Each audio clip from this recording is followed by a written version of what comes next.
This is Conway's Game of Life, a simple cellular automata that was made to show how a few simple rules can lead to emergent and dynamic behaviors. And I've always thought this would be a fun challenge to do in geometry nodes. So today, let's make life in Blender. But before we hop into Blender, what exactly is Game of Life and how does it work? As I mentioned, Game of Life is a cellular automata, which means we have a grid of cells that automatically shift from one state to another based on a series of rules. Any live cell with fewer than 2 live neighbors dies, as if by underpopulation. Any live cell with 2 or 3 live neighbors lives on to the next generation. Any live cell with more than 3 live neighbors dies as if by overpopulation, and any dead cell with exactly 3 live neighbors becomes alive, as if by reproduction. With all of this in mind, we have quite a few things we need to figure out. But let's start off by establishing our grid. In geometry nodes, this is fairly simple. We can just drop down a grid node. For now, we're just going to work with a square grid, so to make our lives and some future math easier, we're going to combine these parameters. Next, we'll need to drop in a mesh to points node. I'm going to keep this set to vertices, and this will just make it so that we have a grid of points to work with, because for what we're doing, points will be easier to work with. Then we need some variable to store the initial state on our cells. We can use this with a store named attribute node, and for now we can just drop a random value node into there. We just need some distribution of alive and dead cells. Let's call this initial state. And after a little bit of cleanup, let's then add in a couple of math nodes. One of these will set to divide and the other to multiply. This is so that we can divide the side length by the total number of points per side, and then multiply that distance by 2. This will be used in a later step, just wanted to get it out of the way here since it's part of the initial geometry setup. And next we can set up our simulation. So let's drop in a simulation zone, and then inside of that loop, we need another loop to execute for every cell in the grid. We can do this with a repeat zone, and to make sure that this repeat zone works for every cell in our grid, we'll use a domain size node to tell it how many iterations to do. Once we've got our loops established, what we need to do is find our neighborhood. This is typically another loop, but fortunately we're able to take advantage of fields so that we don't have 2 nested repeat zones inside of a simulation zone. In order to find our neighborhood, what we want to do is find the distance between our current point, the one in this iteration, and every other point in our simulation. Then using the distance we found in our initial geometry, we can find the maximum distance that would include all of the points that we want in our neighborhood and exclude all of the others. But Gavin, why are we using distance? Wouldn't it be easier and more efficient to use the index? After all of the indices of our neighborhood are related, why not do it like this? Well, that's honestly what I would recommend you do. But I have a couple of reasons for not doing it that way. And the TLDR is, the node network gets pretty complicated. The Boolean math starts to hurt my brain a little bit. And this is a little bit of future proofing for later projects where we may not necessarily be on a square grid. If you want to see a more traditional take on this, definitely check out Flex. They've made their own series talking about Game of Life in geometry nodes, and I definitely recommend it if you want a more traditional take on how to do this. But with that said, let's find our neighborhood by distance. So in order to find the distance between this point and all of the other points, we're going to use the position node, sample index node, and the iteration of our repeat zone. Once we plug all of that together, we have the position of our current point, which we can run into a distance vector math node along with our position field. I say field because that's what these sockets are doing. This one with a dot is a single value, that is the position vector of our current point, and this dashed line with no dot on this diamond socket means that this is a field, and this is the position of every single point in our simulation. And this is where I say we can use fields instead of repeat zones to do this loop. fields enable us to do this calculation for every point simultaneously, so that we can compare this distance and the value that I mentioned earlier to then get a Boolean telling us exactly which points are within our neighborhood. That's the power of fields. So now that we've figured out what our neighborhood is, let's take another look at our rules to figure out exactly what information we need. Because if you read this carefully, we don't actually care about everything in this neighborhood. We only care about the total number of living cells that aren't the current cell and the state of the current cell. So in order to get our neighborhood without the current cell, we can just do a check on the index to make sure that it's not equal to the current iteration, then run that into an AND node along with our distance Boolean, and then run that into another AND node along with our initial state attribute. Since that's already a Boolean, that'll return true for every point that is in our neighborhood and not the current cell. But again, this is a Boolean. This isn't actually the total number of living cells. So we need to take this Boolean and convert it into an integer. The easiest way to do that is to use a separate geometry node. If we run this Boolean into that node, it'll separate out all of the points that return true. Then we can use a domain size node to convert our geometry into an integer that represents all of the living cells within our neighborhood that aren't the current cell. And now we're finally able to move on to the rules of Conway's game of life. So if we take another look at our rules, we'll notice that we can do a little bit of simplifying here. Since the first rule just says that any cell with fewer than 2 neighbors dies, and the second rule says that any cell with 2 or 3 neighbors lives on, we can just say that any live cell with either 2 or 3 neighbors will live on to the next generation. Then any dead cell with 3 living neighbors will become alive, and any other case the cell will either die or remain dead. So let's drop in a couple of compare nodes to see if we have 2 or 3 living neighbors, and an extra AND node to make sure that our cell is also alive. Then we can drop in one more compare node to see if this cell has 3 living neighbors, then a NOT node to invert our current state, and an AND node to make sure that it's dead. Then finally, to tie this all together, we just need one more OR node to see if either of those cases are true. Then if not, our cell is either dead or dying. But moving on, once we have this Boolean value that tells us whether or not our point is alive, we're done, right? Right? Not quite, because there's a very big trap here. Your first inclination may be to take this Boolean value and run it straight into a new store named attribute node and save over the initial state variable. But don't do that. No, actually, we're going to store this as the new state variable. This is so that we have 2 variables on this point, and the other points in the simulation can reference the initial state of this point when they're going through their neighbors and doing all of the things that we just set up. It is, of course, important to use that iteration variable and do the same Boolean logic that we did earlier to make sure to set the selection so that we only save this new state on the current point. Now we are free and clear to exit this repeat zone. But we're not quite done with the simulation.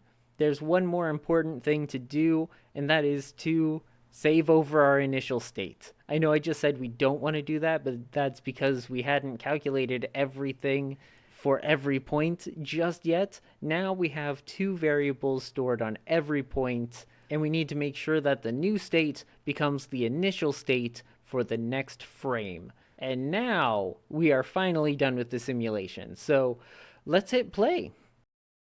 That was it. Did you like it? Was that fun?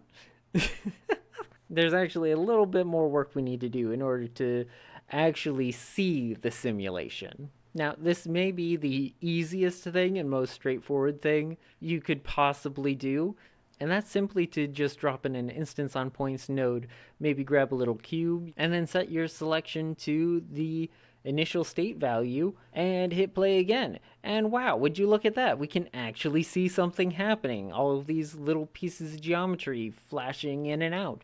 But that's not the most visually satisfying, is it? But at least at this point, we know that the simulation is working. Now, of course, this simulation is moving far too fast to fully appreciate, so why don't we just slow time down for a second? We can do this by taking a scene time node and an integer node and running them into a math node set to modulo. And then we can run this into a comparison node set to equal, and again set to integer, and then set our b value to 0. This will give us a boolean that will return true every time our frame number is exactly divisible by whatever value we put into this integer node. I'm going to set this to 24 because 24 frames per second will effectively get one simulation step every second, because my project is set to 24 frames per second, if that wasn't clear. Anyway, then we can use this to set the selection for overriding the initial state. And the reason we're going to do this on the store named attribute instead of just skipping all of the frames of the simulation, this is because if we skip these frames, it'll break the animation we're about to set up. Anyway, resetting our simulation, and if we hit play, we can now see we have these distinct time steps, which is just nicer to look at in my opinion. You can of course adjust the number of frames, but for now I'm going to leave this at 24. Because the next thing I want to do is, well, animate all of our cells. Well, first, let's just define what animation we'd like to have happen. I think it would be cool to animate the position, color, and emission of our cells. So with that in mind, how do we get from the variables that we have to the animation we want to create? First, let's think about what this animation actually is. Instead of just having the on and off states, what we're really looking at is the transition from one to the other. And across this simulation, we actually have 4 state transitions. We have a cell that starts dead and then becomes alive. We have a cell that starts alive and continues to be alive. We have a cell that starts alive and then dies. And we have a cell that starts dead and remains dead. Those are our 4 transitions. Now obviously 2 of those aren't actually transitions, but it's important to keep in mind because we have plenty of cells that just maintain their current state. So now that we've defined these 4 transitions, that immediately makes me think of the index switch node. So let's drop one of those in and define these 4 transitions. 2 of these transitions are going to be just remaining in the current state. Let's choose the 0 input as our 0 and the 2 input as our 1 state. Now typically we use the graph editor to animate or other means to animate. I don't really know. That's not what I do in Blender. So instead what we're going to do is create a couple of float curve nodes to create some curves to animate with. But essentially what we're going to do is define a curve that as a value transitions from 0 to 1, we will have our output value animate from 0 to 1. And I'm just going to create something that I think will create a satisfying looking curve, meaning through the magic of television, we're going to plop in this curve that I've already created with a satisfying animation. Wow! But what is the value we're going to input to get this transition? Well, we can basically copy the nodes that we set up to create the delay in our simulation. Then if we take that truncated modulo value and run it into a map range node, we can remap this value from 0 to 24 to the 0 to 1 range. And if we feed that into our float curves, we now have all of the transitions defined for our index switch. Now we just need to define the index to switch with. And that brings us back to the initial problem of how do we get the 2 states that we've defined in our simulation to become these 4 different transitions? The answer is, again, some pretty clever Boolean math, if I do say so myself. What we're going to do is take our initial state and our new state. Since we have both of these saved on all of our points, and we only override our new state every 24th frame, we're able to use this series of Boolean math nodes, switch nodes, and add nodes to get a value ranging from 0 to 3. And that's basically what this Boolean logic does. It'll return true for case 1 with these nodes, true for case 2 with this node, and true for case 3 with these nodes. 0 of course being implicit in this system. Then using these switches, we're basically converting our Boolean value into the desired integer value, and then we add them all together. Anyway, with all of that done, we're then able to run this index into our index switch, and now we have a float value that can be used to animate all of our points for all of the different transitions we want. Starting with having all of our alive cells pop up, we'll just use a set position node to offset the z value of all of our positions based on this transition value. Of course, if we just use the 0 to 1 range, they'll just kind of go flying because the maximum value is 1, which is pretty far away on the z-axis from our grid. So we just need to scale this down, and once again, we're able to use this value that we calculated all the way back at the beginning of the video to scale down that transition value. Next, let's add a little bit of color and glow. So in order to do this, we need a couple of store named attribute nodes. This is because this isn't something we can do directly in geometry nodes. We actually have to save this value and export it out to the shader graph. We can do that pretty directly for the glow value because our emission channel on our material does expect a value between 0 and 1. But we're going to do something a little bit different for the color value. Instead of doing anything in RGB or HSV, I actually want to use the black body node. This is a relatively new node that takes a temperature value and converts it into a color. Taking a mixed node and running our value into the factor, we can take that 0 to 1 value and use it to go from 1000 to 5000 on the Kelvin scale. But one thing that's really important, before we move on to shader graph, we have to change the domain on our store named attribute nodes to instance. If it's not set to instance, it's not going to work, at least so long as you're instancing your geometry onto all of these points. Now jumping into shader graph, we're just going to use a principled BSDF because of course, but we're going to drop in a couple of attribute nodes. This will allow us to take those stored attributes that we just created and bring them in here. So let's set both of these nodes to instancer, because again, these are all instances, and if we have them set to any other domain, this will not work. And then we can just type in the name of our attributes. Get those set up to our emission channels. So now if we switch our viewport to shading, and of course make sure we're using cycles, now we can see all of our points moving around, changing color, changing the strength of their emission, and it was done 100% in geometry nodes. Well, of course, if you remember to set the material. I always forget every single time to use a set material node, and then I get to this stage and I'm like, why doesn't it look different? Here I've just forgot to mention it, so of course it looked good, all by design. Hi, yes, hello, this is Future Gavin here, just popping in to say thank you so much for watching. I know it's been a little while, it's been well over a year since I last talked about Game of Life, and it's been a while since I've posted anything on this channel, so thank you for sticking with that. Especially thank you to everyone on my Patreon. If you weren't aware, I have a Patreon, and I bring it up because I have been posting on Patreon.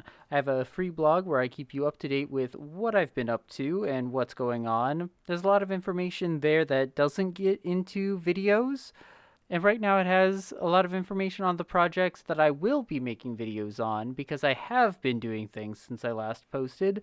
They just haven't made it onto YouTube, so check that out if you would like. Like I said, it's a free blog, and then my patrons get early access to videos and any additional content, including some of my blend files. So as we speak, they've already watched this video, and they have this blend file to play around with. So if you like what I do, definitely check it out. If you really like what I do, consider joining one of the paid tiers. And with all of that said, thank you so much for watching, and I will see you in the next one. Bye.